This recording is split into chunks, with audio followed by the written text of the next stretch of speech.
우리가 함께 읽은 본문에서 믿음으로 가나안 땅을 차지하라 라는 제목으로 하나님의 말씀을 전하도록 하겠습니다.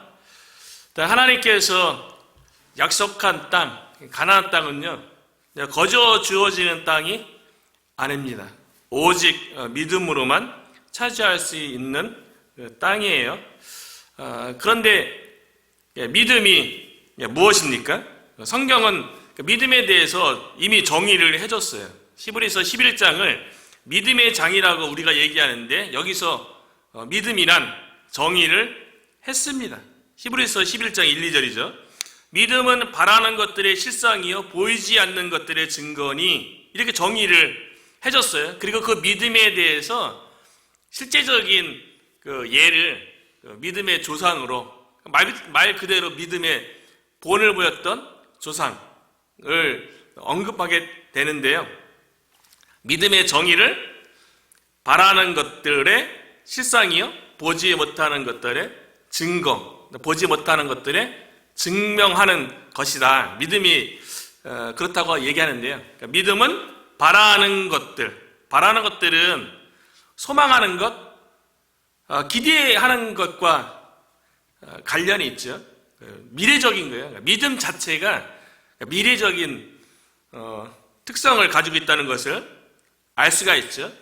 바라는 것들을 실제로 나타나게 한다는 게 이제 믿음이에요. 근데 무조건 우리가 원하는 대로, 우리가 바라는 대로 실제로 그 모습이 드러나는 게 아니고, 하나님의 약속의 말씀 가운데서 그 바라는 것들이 실상이 되게 하는 거라는 거죠.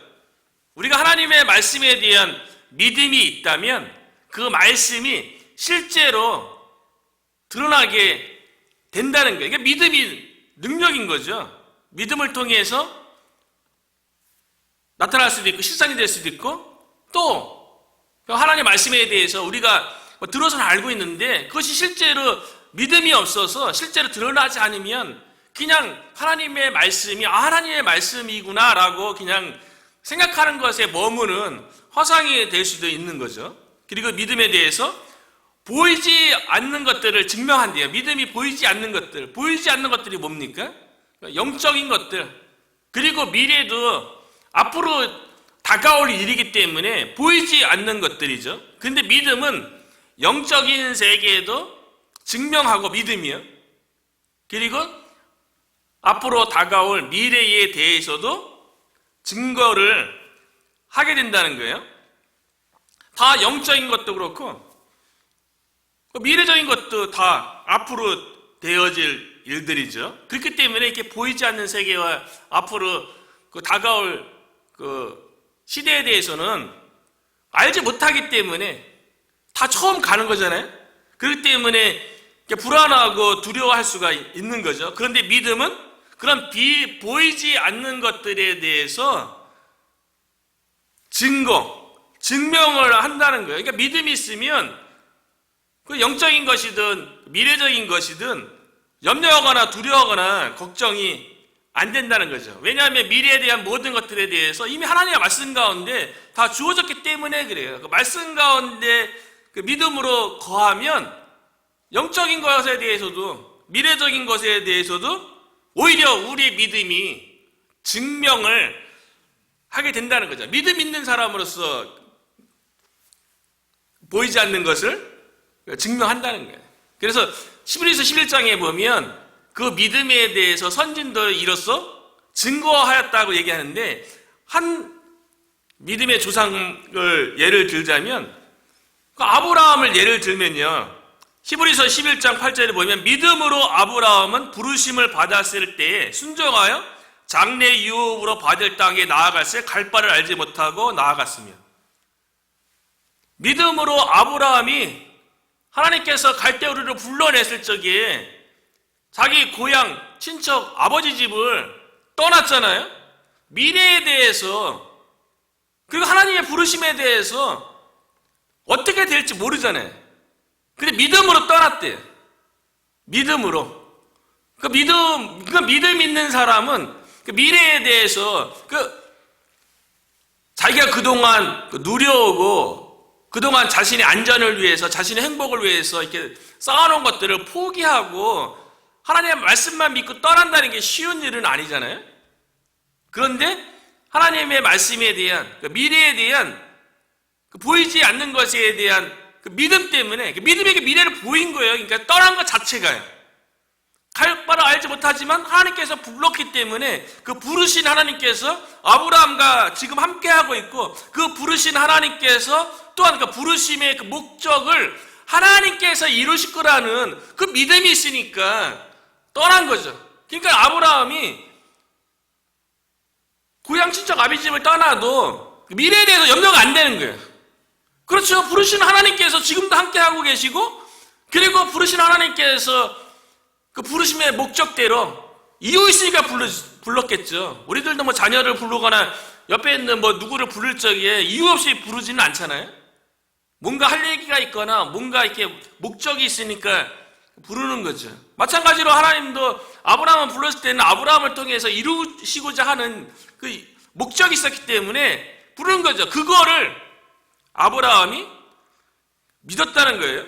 그리고 특별히 이게 믿음은 보이지 않는 것들의 증거다, 증명이다 얘기했는데, 그 아브라함의 예를 보면요, 아브라함이 그 믿음 가운데 영적이고 아주 더 미래적인 죽음 이후의 그 세계까지 믿음으로 바라본 거예요. 그러니까 아브라함도 죽음조차도 두려워하지 않는, 미래에 다가올 죽음조차도 염려하거나 두려워하지 않는 그런 믿음을 가졌던 거예요. 그래서 보면 그들이 이제는 더 나은 본향을 사모하니 곧 하늘에 있는 것이라.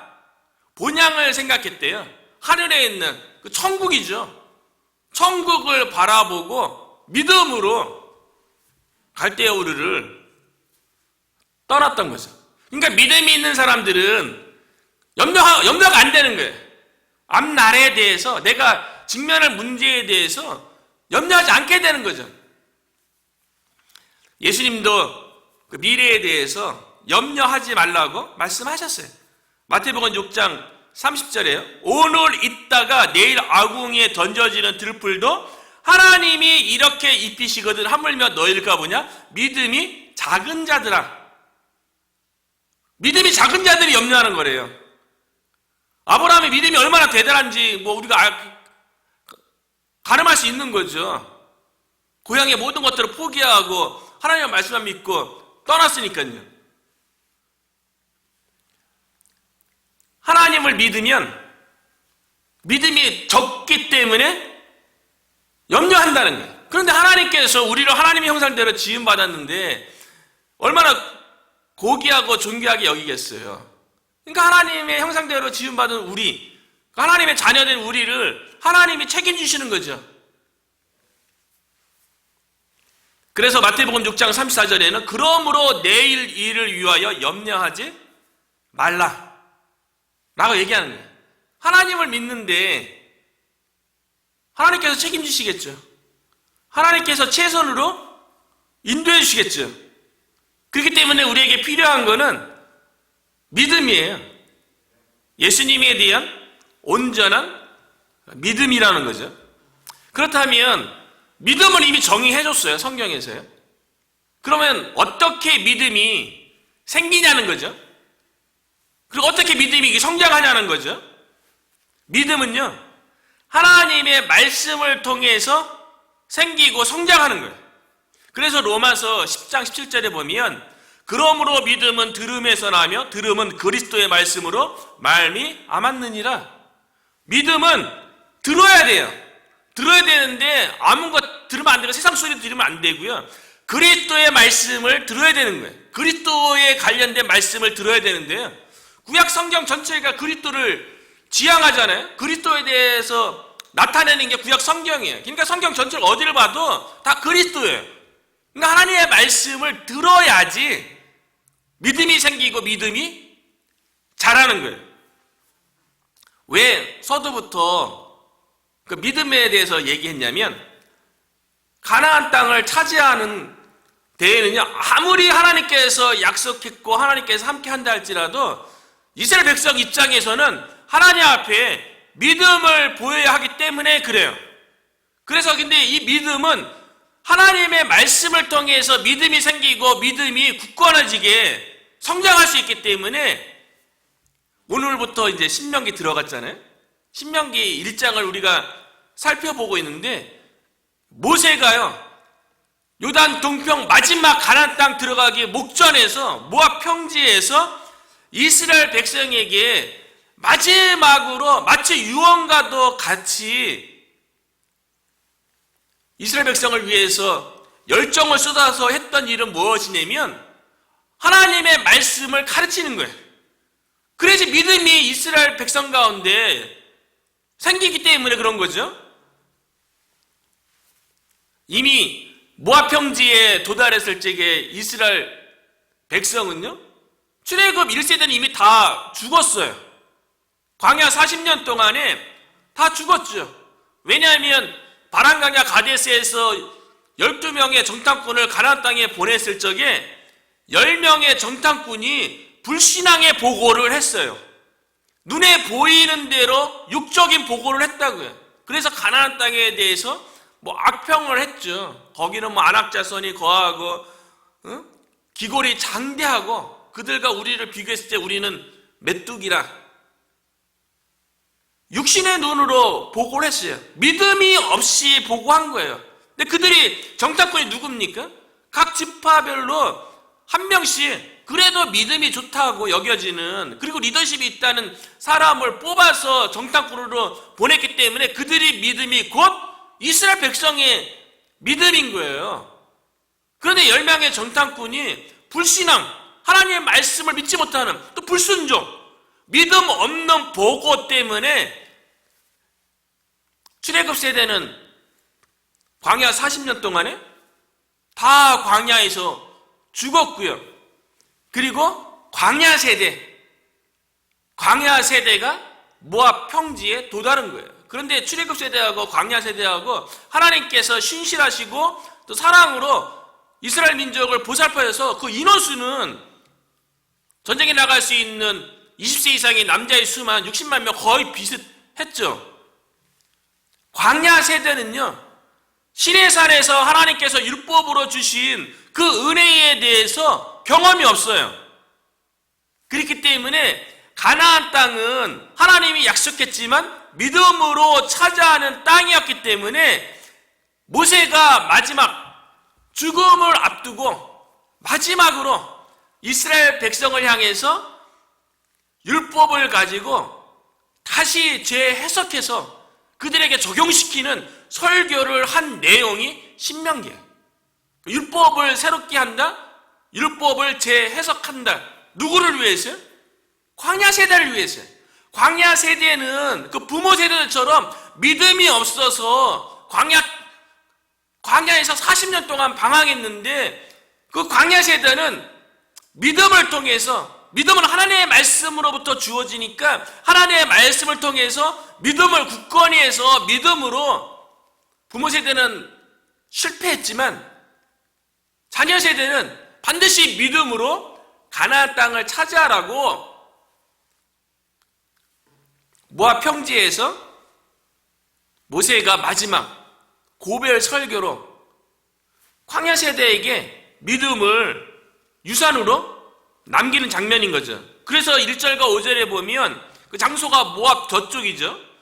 이스라엘 무리에게 선포한 말씀인지라 이렇게 얘기하고, 5절에도 보면 모세가 요단 저쪽 모압 땅에서 이 율법을 설명하기 시작하였더라. 율법을 설명한 게 신명기예요. 광야 세대를 위해서, 광야 세대의 믿음을 위해서. 이때 모세의 나이가 120세입니다. 죽을 날이 얼마 남지 않았죠? 그런데 너무나도 이렇게 모세 가운데 감동이 되는 부분은 무엇이냐면, 우리가 며칠 전에 이 시간에 살펴봤던 것처럼 모세가 무리바에서 하나님께서 명령하신 대로 반석에서 물을 쏟아낸 것이 아니라 이스라엘 백성이 원망을 보고 혈기가 올라가갖고 그 자신이 가지고 있던 지팡이로 반석을 2번 내리쳐갖고 하나님의 거룩함을 나타내지 않은 그 이유 때문에 아바림 산에서 가나안 땅 바라보는 것까지만 하나님께서 허락하시고 그 사역을 그 모압 평지에서 마무리했잖아요. 그리고 인수인계를 여호수아에게 안수해서 넘겼다고요. 우리들도 사역 마무리되면 하나님 앞에서 모세처럼 끝까지 죽음 직전까지 하나님을 향한 열정을 불태울 수 있을까? 그런 생각이 들었어요. 모세는 자신이 할 일을 다 했어요. 그리고 가나안 땅에 들어갈 수도 없어요. 하나님께서 모압 평지까지라고 얘기했기 때문에요. 그럼에도 불구하고 모압 평지에서 자신의 죽음이 얼마 남지 않은, 그리고 모압 평지에서 이 신명기 율법을 다시 새롭게 해석해서 백성들을 가르치는 그 기간이요 2달 정도 돼요. 그러니까 2달 동안 그러니까 율법 가지고 율법 중에서 이스라엘 백성에게 광야 세대죠. 완전히 믿음을 굳건히 할 수 있는 그 엑기스만 뽑아갖고 온 힘을 다해서 율법을 가르친 기간이 2달 동안 그 일을 감당한 거예요. 그래서 3절에 보면 40째 해 11째 달 40년 11월이죠. 40년 11월에 이제 첫째 날부터 모세가 이스라엘 자손에게 여호와께서 그들을 위하여 자기에게 주신 명령을 다 알렸으니, 이때부터 여호수아가 이스라엘 백성을 이끌고 요단강을 건너고 하나님께서 애굽의 모든 수치를 요단강을 건너면서 수치를 다 굴러버렸다 그래서 지파별로 돌 하나씩 취해서 길갈이라고 기념하고요. 그것에서 행한 일이 뭐냐면 할례하고 유월절을 지킨 거예요. 그러니까 유월절은 41년 1월 14일이잖아요. 근데 11째 달 40년 11월 첫째 날부터 이제 모압 평지에서 신명기 말씀을 이렇게 설교한 거잖아요. 율법 가지고 설교한 거잖아요. 그리고 2달 지나서 14일에 41년 1월 14일에 요단강 건너서 유월절을 지키기 때문에 2달 동안 율법을 가지고 황해 세대를 위해서 헌신을 다 한 거예요. 그리고 모압 평지 그 느보산 비스가 산꼭대기에서 하나님께서 모세를 불러가신 거예요. 죽음 직전에 2달 동안에 2달 좀 넘죠? 유언이잖아요. 유언은 인생 일대에서 가장 순수할 때인 것 같아요. 그리고 자신의 생활을 쭉 되돌아보면서 가장 중요한 것이 무엇인지를 아는 거죠. 그러니까 모세에게 있어서 가장 중요한 거, 가나안 땅을 들어가는 데 있어서 가장 중요한 거는 믿음이라는 거예요. 그러니까 믿음을 유산으로 남기기 위해서 하나님의 말씀을 전심전력 다해서 이스라엘 백성에게 가르치는 거죠. 저도 뭐 한국에서 장례도 치러봤고 임종을 맞이하시는 분들 한 2-3분 그 호스피스 병원에서부터 집에 가서 이제 운명하시기 전까지 돌봤던 한 2-3분 계세요. 그리고 교회에서 아주 많이 나이가 있으셔갖고 죽음을 본인 스스로 갖고 가진 분들, 뭐 권사님들 이렇게 대화할 기회가 여러 번 있었는데 다 그 나이 때 얘기하는 거 들어보면 주님을 위해서 더 열심히 섬기지 못한 것에 대해서 그렇게 후회를 하세요. 그러면서 그렇게 내가 조금만 젊었어도 하나님을 위해서 더 열심히 살았을 건데 지금은 이제 뭐 마음대로 몸도 움직이지 못하고 활동하지 못하니까 인생을 되돌아보면서 가장 후회되는 게 뭐냐고 물어보면 다 하나님을 열심히 섬기지 않았다는 것에 대해서 그렇게 다 후회들 하세요. 죽음 앞에서 가장 정직할 때죠. 우리들도 만약에 죽음 앞에 갔을 적에 인생을 되돌아보면 남는 거는 하나님을 위해서 산 것밖에 없을 거예요. 우리가 믿음으로 행한 것들만 남죠. 죽음 앞에 섰는데 우리에게 유익하고 도움되는 게 뭐 있겠어요? 세상적인 게 아니잖아요. 영적인 것만 남는 거죠. 그리고 우리는 이미 예수 그리스도를 믿을 때 성령님이 우리 안에 있기 때문에 영적인 세계에 대해서 이미 경험되었고 하나님 나라를 이미 경험했기 때문에 남는 거는 하나님의 나라에 관련된 것만 남는다는 거를 이미 다 알고 있죠.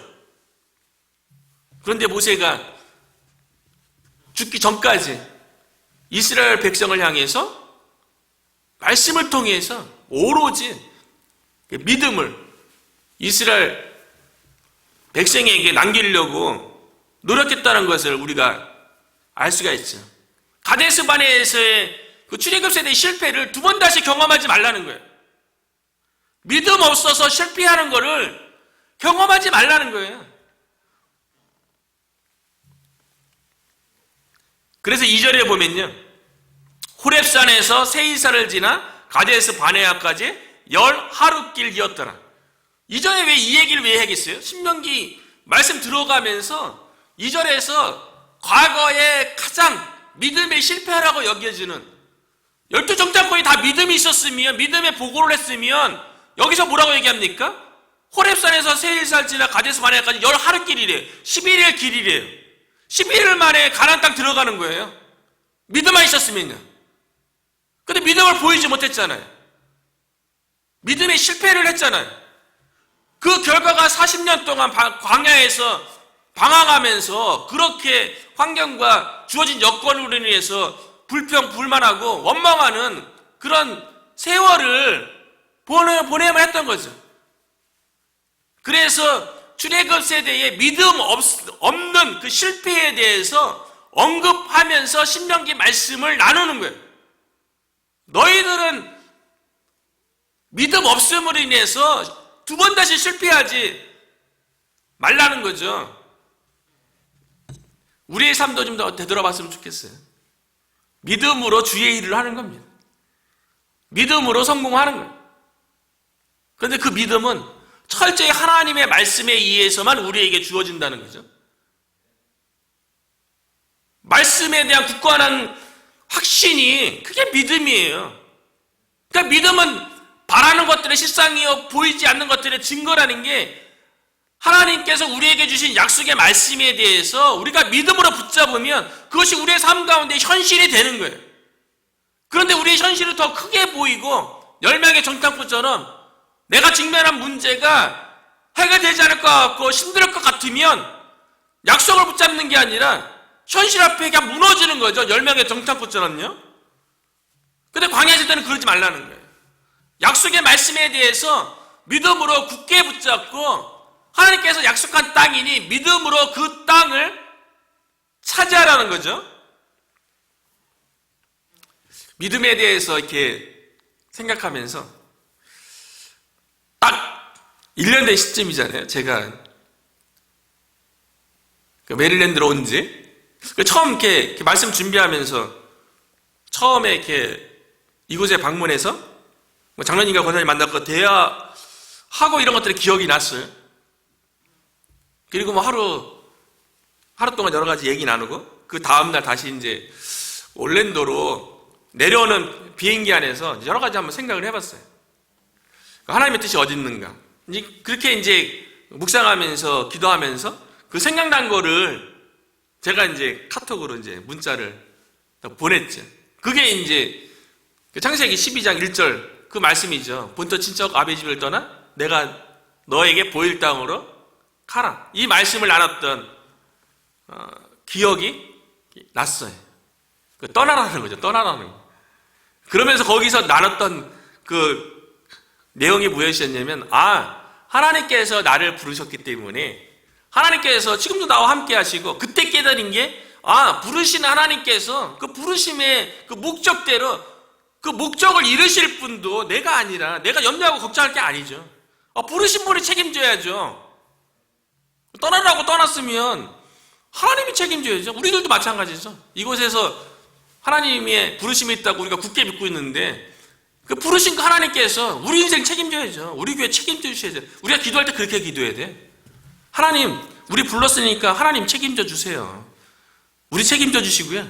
우리 교회 책임져 주세요. 우리가 할 수 있는 거 아무것도 없어요. 오직 하나님의 권능과 하나님의 은혜 가운데 우리를 통해서, 우리 교회를 통해서 이 몽고메리 카운티 가운데 하나님께서 하시고자 하는 그 일을 하나님께서 이뤄주세요. 그게 믿음인 거죠. 이스라엘 민족이 가나안 땅에 어떻게 정착합니까? 가나안 땅에 이미 계속 거주해오고 조직도 잘 갖춰져 있고 무기도 더 뛰어난 가나안 족속들과 어떻게 이스라엘 민족이 싸워서 이길 수 있어요? 그럴 수 없어요. 세상적으로는 그렇죠. 그런데 이스라엘 민족에게 큰 능력이 무엇입니까? 하나님이 함께하는 거예요. 또 하나님께서 가나안 땅을 주시겠다는 약속이 있다는 거예요. 그것 때문에 이스라엘 백성이 가나안 땅에 들어가서 전쟁에서 이길 수 있었던 거고요. 믿음을 안 보이면 아이성 전투처럼 패배하는 거예요. 믿음을 보일 때는 여리고 성도 무너뜨리고 가나안 땅의 여러 족속들에 대해서 믿음이 있을 때는 어제도 얘기했지만 85세의 갈렙처럼 이 산지를 내게 주소서. 하나님께서 나와 함께 하시고 하나님께서 말씀하신 것이기 때문에 내가 여부스 산지 그것을 내가 차지할 수 있습니다. 그렇게 갈렙이 얘기하잖아요. 근데 그 여부스 산지에 어떤 도시가 세워집니까? 예루살렘이 세워져요. 안악자손이 거한다는, 그 거인족이 거한다는, 그리고 견고한 그 성읍을요. 믿음으로 정복하잖아요. 믿음으로 정복해서 하나님이 거주하시는 성전이 세워지는 그 터가 되잖아요. 가장 공격하기 힘들었던, 승리하기 힘들었던 여부스 산지를 갈렙이 믿음으로 차지하니까요. 그러니까 힘들고 어려운 가운데 우리가 믿음으로 하나님을 바라보고 하나님의 약속을 붙잡으면 그 가운데 하나님께서 더 큰 영광을 나타낼 줄로 더 믿습니다. 우리가 그렇지 않습니까? 몽고메리 카운티를 바라보면서 우리가 난곡불락과 같은 견고한 성읍 같기도 하고 거대한 안악자성 같기도 한 이 지역 가운데서 우리에게 필요한 것은 믿음이라는 거죠. 그래서 믿음은 하나님의 말씀에 의해서만 주어진다는 거예요. 우리가 하나님의 말씀 붙잡고 우리를 부르신 이가 또한 그 부르심의 목적에 합당하게 이곳에서 이룰 것을 믿음의 눈으로 바라보는 저와 여러분이 되기를 주의 이름으로 축원합니다. 모세가 이스라엘 백성에게 믿음의 확신을 주기 위해서요 한 예를 든 게 무엇이냐면 하나님의 나라는 이미 시작됐다는 거예요. 하나님께서 지금 일하고 계시다는 거예요. 그리고 하나님의 나라가 전진할 적에 어떤 누구도 거부할 수 없고 방해할 수 없다는 것을 모압 평지에서 상기시켜 주는 거예요. 그게 4절이죠. 그때는 모세가 헬스본에 거주하는 아모리 왕 시온을 쳐 죽이고 에드레이에서 아스타르에 거주하는 바산 왕 옥을 쳐 죽인 후라. 헬스본의 왕은 아모리 왕 시온이 아니라는 거예요. 세상 왕이 세상을 다스리는 게 아니라는 거예요. 바산 옥도 마찬가지예요. 아스타롯의 진정한 왕은 하나님이라는 거예요. 하나님의 나라가 출애굽해서 지금 가나안을 향해서 지나가고 있어요. 하나님의 군대가 하나님이 함께하는 백성이 지나가는데 아모리 왕 시온하고 바산 왕 옥이 거부했다가 멸망당했어요. 하나님의 나라의 전진을 세상 어떤 왕도 막을 수 없어요. 거부하면 멸망인 거예요. 그래서 이 헬스본 지역하고 아스타롯 이 지역을 하나님께서 승리케 한 다음에 그곳에 이미 이스라엘 지파 가운데 루벤 지파, 갓 지파, 므낫세의 반쪽에서 반 지파를 요단 동편에서 이미 땅을 분배해 줬어요. 이미 하나님의 나라가 시작된 거예요. 하나님이 다스리기 시작한 거예요. 그리고 하나님의 땅에 하나님의 백성이 거주하기 시작한 거죠. 모압 땅에서 이루어진 일을 보라는 거예요. 하나님의 나라가 전진하는데 그거를 거부한 그 왕에 대해서 하나님께서 어떻게 했는지 보라는 거예요. 거부하면 멸망이에요. 지금 요단 동편에 이루어지는 하나님의 나라에 대해서 상기하면서 요단 서편에 본격적으로 가나안 땅에 들어가면 요단 동편에서 이루어지는 하나님의 나라가 요단 서편에서 동일하게 이루어질 것에 대해서 이스라엘 백성들에게 얘기하고 있는 거예요. 이제는 이스라엘 백성이 믿음으로 그 땅, 약속의 땅에 들어가서 차지하라는 거예요. 그러면서 호렙산에 있었던 언약에 대해서 다시 상기시켜줘요. 6절이죠. 우리 하나님 여호와께서 호렙산에서 우리에게 말씀하여 이르시기를 너희가 이 산에 거주한 지 오래니. 호렙산에서 어떤 일이 벌어졌습니까? 신의 산이죠. 그 호렙산에서 하나님께서 여호와와 모세와 더불어 이스라엘 백성과 언약을 맺었잖아요. 모세 언약을 맺었잖아요. 너희는 나의 거룩한 백성이고 제사장 나라가 될 것이고 나는 너희의 하나님이 되겠다. 그렇게 말씀해 주셨잖아요. 그리고 하나님의 백성으로서 하나님의 백성 가운데 하나님께서 임재해서 함께 한다는 것을 보여주기 위해서 회막을 짓게 했어요. 그리고 하나님과 늘 만날 수 있도록 소통할 수 있도록 제사 규례를 다 알려줬어요. 여호와 하나님이 이스라엘의 하나님이 그리고 언제든지 하나님을 만날 수 있는 길을 열어주셨어요. 그리고 실질적으로 하나님께서 임재한다는 것을 회막 가운데 구름기둥과 불기둥이 임재해서 이스라엘 백성 가운데 하나님께서 함께한다는 걸 눈으로 보여주셨어요. 가나안 땅을 정복하지 못할 이유가 없죠. 온 우주 만물을 창조하신 하나님께서 이스라엘 백성 가운데 임재해서 함께하고 있어요.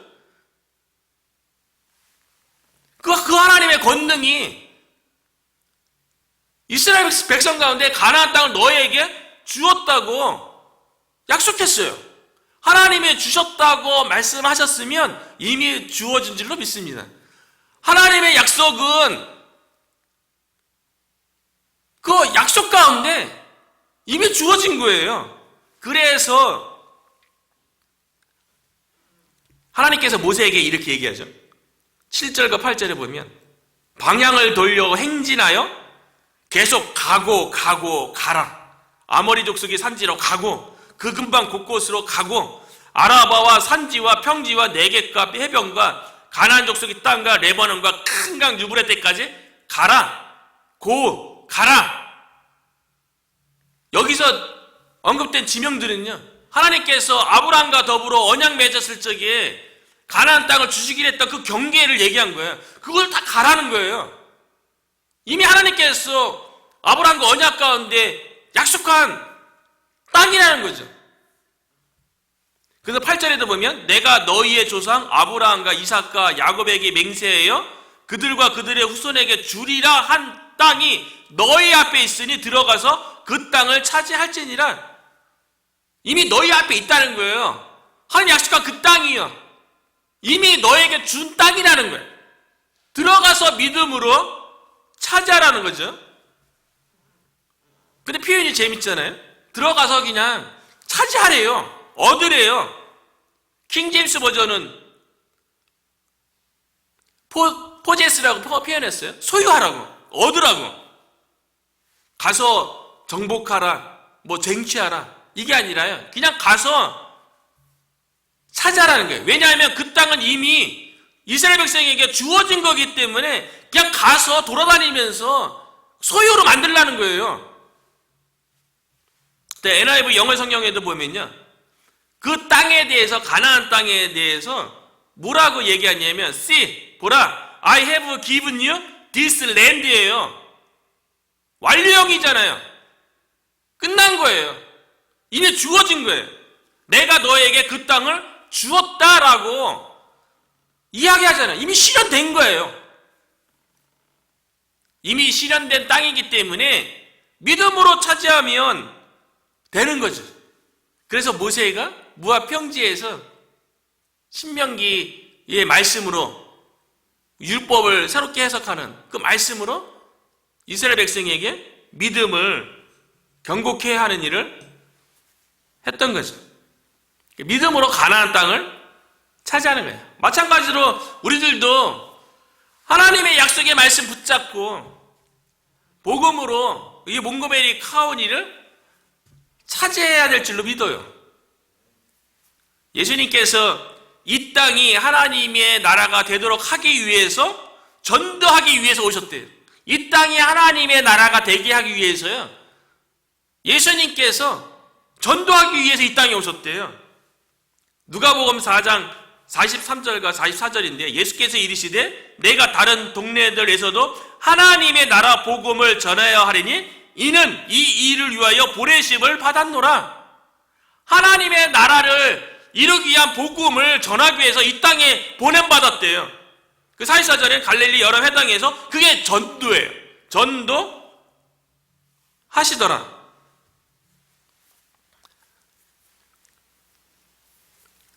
하나님 아버지께서 아들 예수님을 이 땅에 하나님 나라 세우기 위해서 전도하게 보냈던 그 예수님이 예수를 믿는 우리들을 동일하게 이 세상에 하나님 나라 세우기 위해서 복음으로 이 땅을 얻으라고 우리를 보낸 것 아닙니까?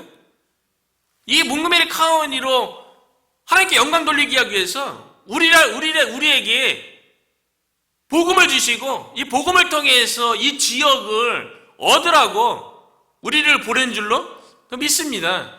그래서 예수님께서 주기도문 가운데 늘 하나님 아버지에게 기도할 것에 대해서 하나님의 나라가 이 땅에 임하게 해달라고 늘 기도하라는 거예요. 마태복음 6장 10절이죠. 나라가 임하옵시며 뜻이 하늘에서 이루어진 것 같이 땅에서도 이루어지이다. 하나님의 나라가 이곳에 임하게 해달라고 주기도문에서 기도를 가르쳐줬어요. 기도할 때마다 이곳에 하나님의 나라가 이루어지게 해달라고 기도해야 된다는 거예요. 우리가 하나님 나라의 복음을 이미 경험한 자로서 우리에게 이 땅을 하나님의 나라가 되게 하는데 우리에게 그 일을 맡겨주신 거죠. 예수님께서 우리를 이곳에 보낸 거죠. 하나님의 나라가 되게 하라고요. 저와 여러분이 하나님 나라의 복음을 가지고 우리 주변을 하나님께서 이곳에 예비된 영혼들을 얻는데 저와 여러분이 쓰임받을 수 있기를, 믿음으로 그래서 이 지역을 차지할 수 있기를 주의 이름으로 축원합니다.